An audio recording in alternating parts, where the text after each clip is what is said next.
पहले रिक्शा चलाते थे, अब मंत्रालय चलाएंगे। नीतीश कुमार मंत्रिमंडल का शुक्रवार को विस्तार हो गया। बिहार के पूर्व सीएम और हम सुप्रीमो जीतन राम मांझी के बेटे संतोष सुमन ने नीतीश कैबिनेट से इस्तीफा दे दिया था, लेकिन उनकी खाली जगह को सरकार ने भर दिया है। सहरसा के सोनबरसा सीट से 3 बार चुनाव जीतकर विधानसभा पहुंचने वाले रत्नेश सदा को मंत्री बना दिया गया है। शुक्रवार को उन्होंने राजभवन में मंत्री पद की शपथ ले ली। जदयू एमएलए रत्नेश सदा को सरल स्वभाव का इंसान माना जाता है। वो कभी अपनी आजीविका के लिए रिक्शा चलाया करते थे। उनके पिता लक्ष्मी सदा भी मजदूर ही थे। कभी रिक्शा चलाने वाले रत्नेश सदा अब नीतीश कैबिनेट में मंत्रालय चलाएंगे। जीतन राम मांझी के बेटे संतोष सुमन महादलित यानी मुसहर समाज से आते हैं। रत्नेश सदा भी मुसहर समाज से ही आते हैं। बिहार में पॉलिटिकल एक्सपर्ट्स की राय के मुताबिक जीतन राम मांझी से ज्यादा वोटर यानी जनाधार रत्नेश सदा के पास है। रत्नेश सदा जेडीयू नेताओं में से एक है जिन पर सीएम नीतीश कुमार काफी भरोसा करते हैं। इसी के चलते नीतीश ने मांझी पुत्र करने के लिए रत्नेश सदा को चुना है। रत्नेश सदा सरल स्वभाव के व्यक्ति हैं। इसके साथ ही वो काफी पढ़े लिखे भी हैं। चुनाव आयोग में 2020 में दायर किए हलफनामे के मुताबिक उन्होंने ग्रेजुएशन तक पढ़ाई की है। यही नहीं, उन्होंने संस्कृत में आचार्य की डिग्री तक ले रखी है। अभी उनकी उम्र करीब 49 साल है। वहीं चुनाव आयोग में दिए एफिडेविट के मुताबिक सदा के पास 1 करोड़ 30 लाख रुपयों की चल और अचल संपत्ति है।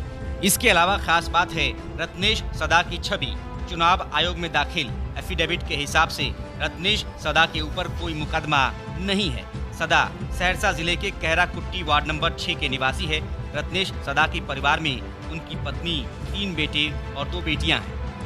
बता दें कि मुख्यमंत्री नीतीश कुमार ने हम प्रमुख जीतन राम मांझी के बेटे संतोष मांझी के इस्तीफे के बाद सोनबरसा विधायक रत्नेश सदा को मंत्री बनाया है। ऐसे में सियासी जानकारों का मानना है कि नीतीश कुमार ने मांझी के दलित वोट काटने के लिए रत्नेश सदा को सरकार में शामिल किया है। रत्नेश सदा जीतन राम मांझी की तरह ही दलित समुदाय के नेता हैं। वो मुसहर समाज से ही आते हैं। ऐसे में चर्चा है कि रत्नेश सदा जीतन राम मांझी की जगह एक अच्छा रिप्लेसमेंट साबित हो सकते हैं। मंत्री बनने के पहले हाल ही में जीतन राम मांझी को लेकर रत्नेश सदा के तेवर तीखे दिखे थे। मीडिया से बातचीत के दौरान उन्होंने मांझी को शेर की खाल ओढ़े भेड़िया बताया था। उन्होंने ये भी कहा था कि मांझी ने मुसहर समाज के लिए कोई काम नहीं किया, ऐसी कोई लकीर भी नहीं खींची जिसे याद किया जाए। उनके राजनीतिक जीवन की बात करें तो 49 साल के रत्नेश ने 2020 के विधानसभा चुनाव में सोनबरसा विधानसभा सीट से जदयू प्रत्याशी के तौर पर चुनाव लड़ा था। करीब 30 साल के सार्वजनिक राजनीतिक जीवन के दौरान वो जदयू में उपाध्यक्ष, प्रदेश महासचिव सह सुपौल जिला संगठन प्रभारी समेत कई अन्य पदों पर रहे। वो पहली बार साल 2010 में विधायक बने। उस समय से वो लगातार तीसरी बार विधायक बने हैं। अब उन्हें नीतीश मंत्रिमंडल में जगह मिली है। मंत्री पद का शपथ लिया है, क्या कहेंगे मुख्यमंत्री के प्रति? मुख्यमंत्री के प्रति हम क्या कहेंगे? माननीय मुख्यमंत्री तो हमको ऐसा कर दिए जो हम कीचड़ में फंसे हुए थे, वहाँ से ला करके पटना में हमको आज पूरे बिहार के आम आवाम को दिखाते हुए उन्होंने राजगद्दी देने का काम किया है। इसी पर को उपलब्धि क्या होगा? रत्नेश जी, चैलेंजिंग क्या होगा? जीतन राम मांझी साइड हो गए, महागठबंधन को एक करने की बात आ रही थी, लेकिन कॉलेज ही खुलने से पहले फट गया। कोई चैलेंज नहीं हमारे निकट। हम कर्म को मानते हैं, कर्म करके सभी चैलेंज को मुकाबला करेंगे।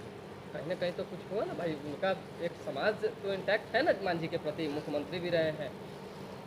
हम सब जितना ही इंटैक्ट है, जो हम आप जो जानना चाहते हैं, जो दलित महादलित का वोट खिसक जाएंगे, यही नहीं जानना चाहते हैं।